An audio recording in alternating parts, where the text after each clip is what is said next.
to Tax File Special. I am your host, Laure Bala Hassan. Tax File Special is where we engage with industry leaders shaping Nigeria's economic and tax landscape. In this episode, we join Arabirin Aderunke on our exclusive interview segment with our guests.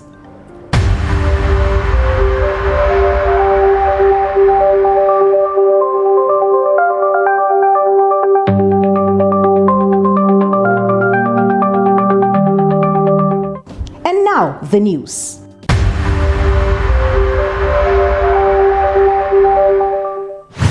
The Emerging Taxpayers Group, ETG, of the Federal Inland Revenue Service, a dedicated hub for businesses with an annual turnover of less than 1 billion naira, recently held a retreat in Abuja aimed at improving service delivery and taxpayers' experience. Led by Mr. Kabir Abba, the coordinating director of the group, the ETG serves as a one-stop shop for addressing tax-related matters for emerging businesses. Sa'ah Machidu has the reports.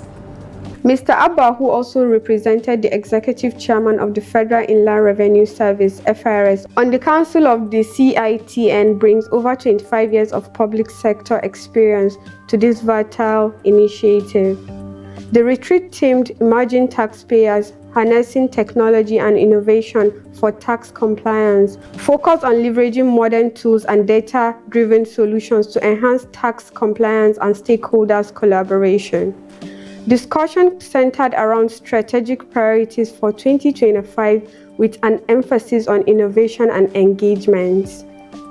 The executive chairman of FIRS, Zak Adedeji, underscored ETG's crucial role in achieving compliance through taxpayer engagement and awareness, highlighting its importance in fostering a culture of civic responsibility among Nigerians' emerging businesses. This initiative reinforces FIR's commitment to create a tax-friendly environment while driving national development through effective taxation policies.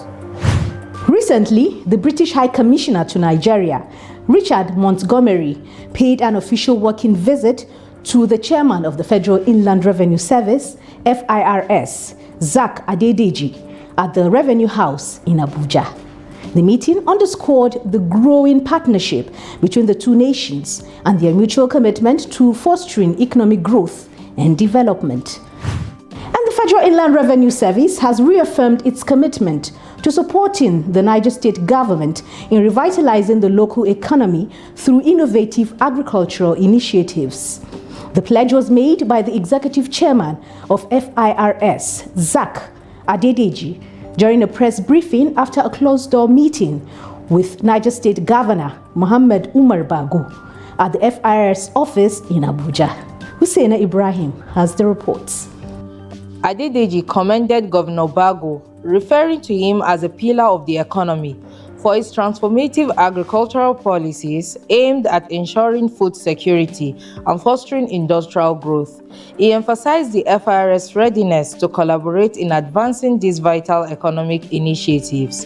The executive chairman also expressed his appreciation for Governor Bago's visit, highlighting their long-standing friendship and mutual commitment to national development. So you just visited our talking. Yes. Can you please share with us some of them? Okay, so first of all, you say I just posted our government.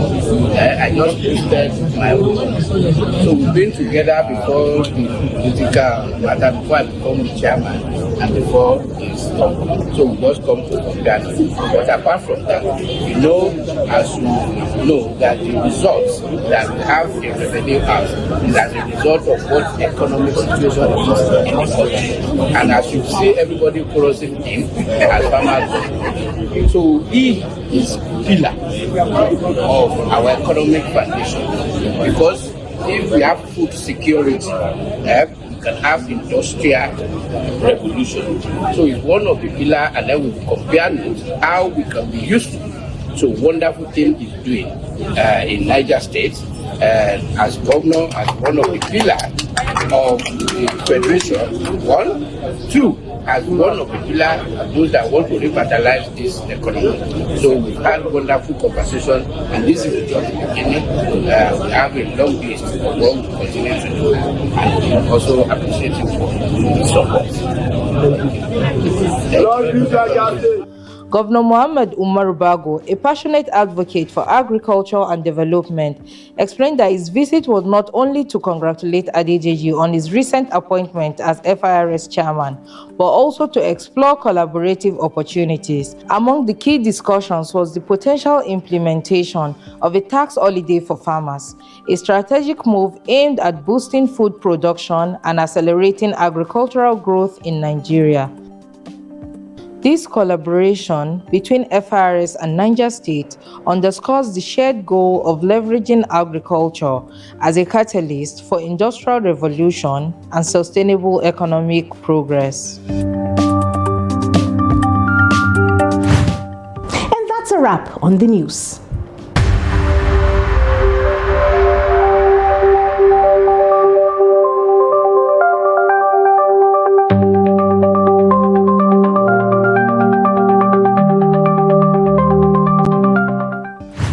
Welcome back to Tax 5 Special. This is our exclusive interview segment where we bring you insights straight from the experts shaping tax policy and administration in Nigeria. Today, we have a very special guest, the Chief of Staff to the Executive Chairman of the Federal Inland Revenue Service. Get ready for an enlightening conversation packed with experts' perspectives on tax administration, compliance, and policy direction. Let's dive in. Good afternoon, sir, and welcome to Tax 5 by the Federal Inland Revenue Service. Good afternoon. Excellent. Sir, can you provide us an overview of your role within the Federal Inland Revenue Service and how it contributes to the organization's overall direction? Okay, my role as the Chief of Staff to the Executive Chairman and as the head of the Strategic Management Office is to ensure that all the vision and aspiration of the chairman for the service is carried out and executed in an efficient manner so that he can then deliver on all the promises that he has for the service. So that entails looking and understanding each of the departments, each of the groups, and making sure that they are working hand in hand and in lockstep together to make sure they are collaborating together to deliver on the task ahead of them as defined by the executive chairman. Thank you very much, sir. You mentioned groups. Can you just tell us briefly what types of group we have and briefly what their roles are exactly? We have the large taxpayers group. We have the government medium taxpayers group. We have the small, which the emerging taxpayers group. Then we have this compliance and enforcement taxpayers group. Then we have the corporate service group. We have then the people service group. And then we have the support service group. And then finally, we have the special duties group. Now, like I said, those 8 groups, as I mentioned, are all very different. They are categorized into those who are operational. So the large tax group focuses on large taxpayers, and those are making over 5 billion, I think. Then we have the medium and government tax group. Those focus on public sector mainly and government agencies. And then we have the emerging tax group who are looking at these small and medium-sized companies who are growing. Okay, so those are the operational groups. But then there is the compliance and enforcement. I know we will talk more about compliance, and enforcement is one key area that is driving tax administration across the world. Our ability to improve on our voluntary compliance is very important. So this group focuses on that. They focus on tax policies and all those other international relations around taxes. So then you now think about the support service group. And one of the areas that the executive chairman has really focused on is what he called the beyond revenue. How does it support? How does our procurement, how is it done better? How is our facilities being maintained? How is our workplace being used properly? And people, because where you work actually says a lot on about how you work. So the importance of the support service group cannot be overstated. And of course, everybody knows the people service group is where the human resources group is. And in the human resources group, you find out that they have to manage the 11,000 still growing staff strength of FRS. So, and after that, then you also look at the corporate. So the corporate service group are working on our corporate posture, corporate governances. And then finally, we have the special duties group. We call them the last child, because as taxation is evolving, there are even some areas of taxation that do not fit into typical tax administration organization structure.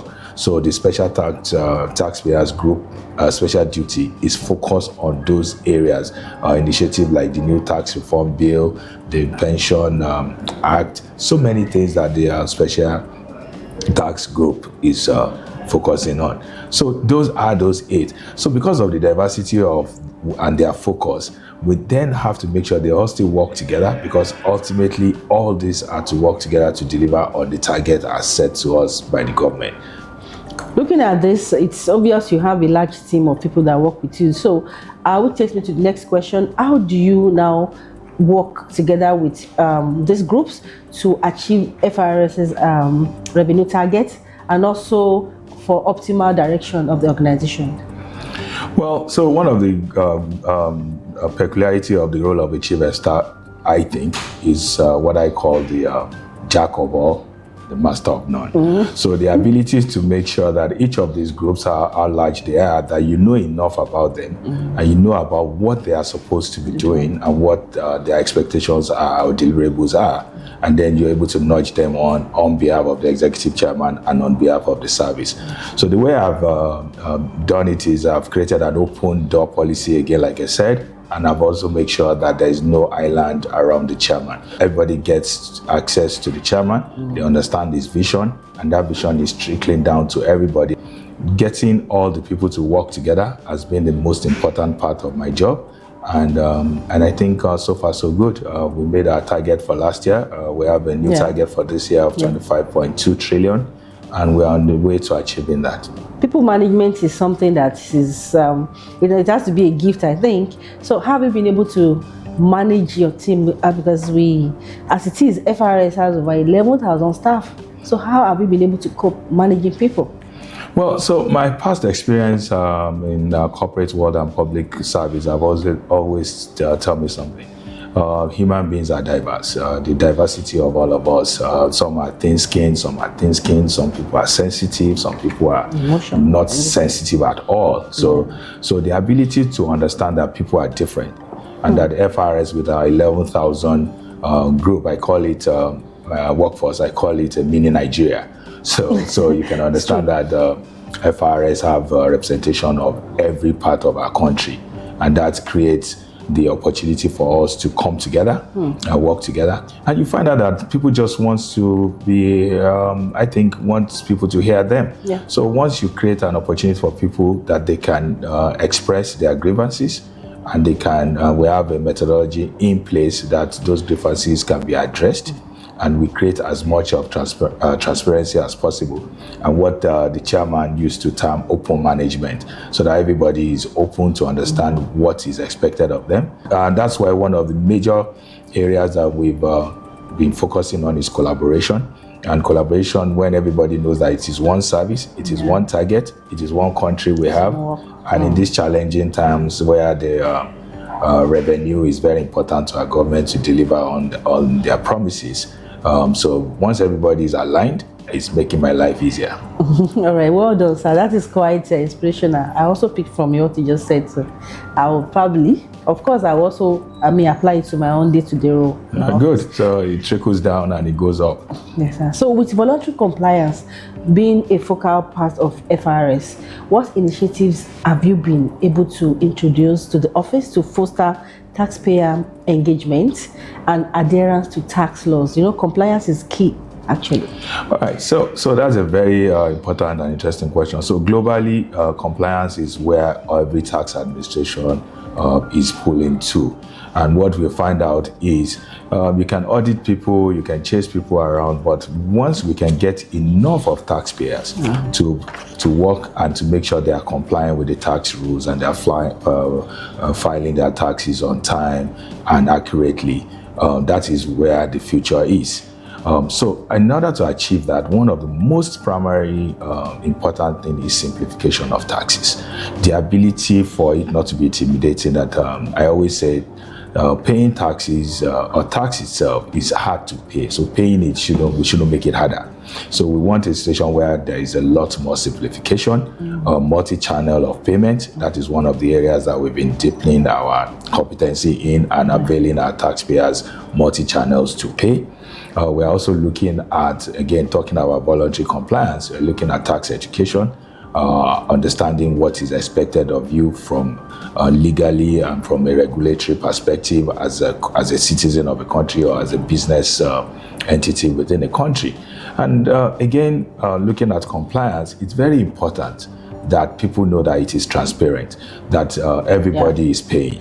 Once I feel that not I'm the only one paying, or there is only a sector that is paying, then it becomes not fair. So the ability to deepen the fairness of tax is also a very important area that we're looking at, and that we believe these things are going to help us to drive up compliance. But lastly, but not the least, is digitization. So voluntary compliance is about, again, reporting your taxes on time and accurately.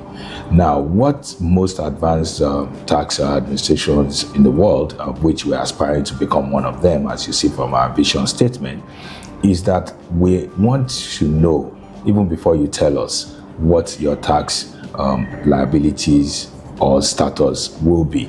So the ability to integrate a lot of tax data and insights from those data can help us to even predict what your taxes for the year will be is very important. So data and the aggregation of this data across all our business environment is going to help us to drive up more compliance, so that even when you are tempted not to tell, we already know.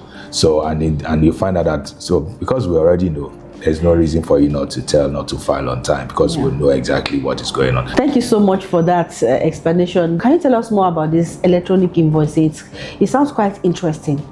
Okay, so again, if you look at tax administration journey, of course, we started with paper filing, where people bring their papers and they declare their income, and then they get their accountants, and then they come into the offices to file. And when in those days, when you go into the tax offices, you see a pile of paper and all that. So we moved from that to what we created, the Tax Pro, which is now as a tax administration tool that people can log into and then be able to file their taxes. And that has gone on for the last 4 years. We're now in the process of an upgrade to that Tax Pro Max application with an upgraded version that is even going to be more interactive, that is going to do a lot of pre-filling of all the tax data that the customer is going to use to file his taxes. So again, continue to make it easier. But even in the world of tax administration, we've gone from 1.2 to 2.0. But the golden land and the North Star of where tax administration is going is an ability to become actually natural as part of your business. And that's why we launched the electronic invoicing, which is part of our fiscalization strategy.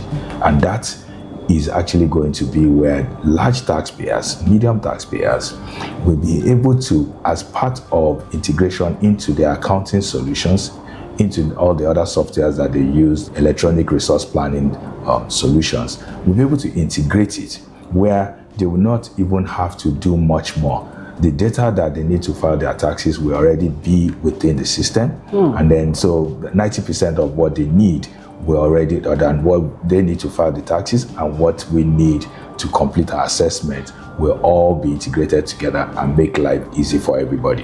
And every time the chairman talks about data collections and all the technology advancement, he made sure that this year, part of what the strategic focus should be is technology integration, so that we can be integrated to all the other government agencies who are part of the tax ecosystem. Thank you so much, sir. There's a saying that data technology is like oxygen now. I mean, there's nothing we can do without them. So I'm also happy to hear that FRS is expanding on data and the usage of technology as well. Well done to you and your team, sir. Thank you. Yes, In fact, to that point that you just said, the cliche is that data is the new oil. So we are creating data as we're speaking together right now. Yeah, of course. So of course, whatever we do, there will be challenges. Looking at how you cope from day to day and all of that, how do you manage the challenges? I think, again, challenges are part of life and they're part of work experiences. And so for me, I think the executive chairman has made my job much easier because he had really articulated the vision for the organization. And once those challenges come, the first thing I go back to for me is understanding. I always believe that once we understand what the challenge is, it's never as bad as we think. So as an organization and as individuals, I always think the cup is half empty. I try to think of it as half full all the time. So, and I say something that we should make our good better. So we believe that we are on the right path to greater goods and greater goal for ourselves and our career. So managing has always been for me just keeping a positive attitude and knowing fully well that once we define what the challenge is, we will solve it. And that has always been my mantra to work, and that's what I advise the people that I work with all the time. All right, thank you. So which will bring us to the last question. Some taxpayers can be so, resistant, they don't want to pay tax, and there's even billionaires don't want to pay taxes, so how are you able to overcome the challenge of ensuring that people pay their tax? That's a very good question. So like I said before, tax itself is difficult to pay across the world. It's not the Nigerian thing, it's not an African thing, it's a global thing. People find it very difficult generally. So making that payment should now be much easier. And so the challenge of people who are reluctant, one of the areas that we think has really helped and can help is their ability to deploy more technology to make it more easier for them to pay. For example, we have a fiscalization project, which is under the electronic e-invoicing program that we are developing, which will make it easier, will become almost second nature for most of our large taxpayers, where the data that they need to file their taxes is already with us. There is a data interchange that is seamless, that is not disruptive to their day-to-day business, that they do not have to sit and say, okay, this is a tax month, this is a tax year. But they can literally be a dynamic exchange between both sides, that what they will file, we already know, they already know. So simplification is key. Tax simplification and electronic e-invoicing is going to be one of those major game changers that we think will take us there. All right, thank you, sir. So looking ahead, what are your key priorities and strategies to further strengthen tax administration and improve service delivery in Nigeria? I think most important for us is, so globally people are moving away from even the term taxpayer to customers. So I think once we start thinking of the customer centricity mantra that we're following, that our taxpayers, who are our customers, deserve the best from us in terms of service, in terms of product, in the way we engage them, then we have to start from inside. So the executive chairman over the years have been talking about, we should, even beyond revenue collection, we should be a great organization that is focused on our citizens, who are the customers, who are the reason why we are actually here today. So as we continue into this journey, our focus on customer centricity is very important, and I think that is one major area that will see us into the future. All right, thank you so much, sir, for your time with us. We hope to have you some other time on Tax File. You're welcome. That was an insightful conversation with the Chief of Staff to the Executive Chairman of the Federal Inland Revenue Service, Nta Akure. We hope you gained valuable knowledge about tax administration, compliance strategies, and the evolving economic landscape. A huge thank you to our guests for joining us and also for sharing such impactful insights. We hope you enjoyed the discussion. See you in the next one.